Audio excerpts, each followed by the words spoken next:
नमस्कार, मी दिनेश आहेर, सिग्नोवा कंपनीचा प्रतिनिधी. आपण सध्या मोवाडी गावातील प्रगतशील शेतकरी श्री मच्छिंद्र शिंदे यांच्या डाळिंबाच्या प्लॉटवर आलो आहोत. तर शिंदे साहेबांना मी रिकमेंड केलं होतं आलिस्का फॉलियर हे सेटिंग आणि नवीन फुलकळी काढण्यासाठी. तर त्यांनी वापरलंय. तर आज त्यांना विचारू याचे रिपोर्ट त्यांना कसे वाटले. नमस्कार. साधारणतः 8 दिवस झाले साहेबांनी मला हे सिग्नोवा कंपनीचं अलास्का फॉलियर हे प्रोडक्ट सजेस्ट केलं होतं कळी निघण्यासाठी. कारण माझे जे डाळिंबाचा प्लॉट आहे त्याच्यामध्ये आतमधली जे भाग आहे त्यामध्ये मला कळी दिसत नव्हती.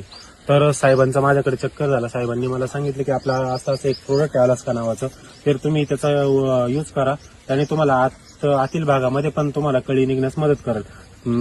त्यांनी सांगितल्यानंतर मी त्याचा साधारणतः 200 लिटरसाठी 500 मिलीचं प्रमाण आहे त्याचा स्प्रे घेतला आणि त्याच्यानंतर 5 ते 6 दिवसानंतर मला मधल्या पृष्ठभागावरती एकदम चांगल्या प्रमाणात डाळिंबात कळी निघण्यास मदत झाली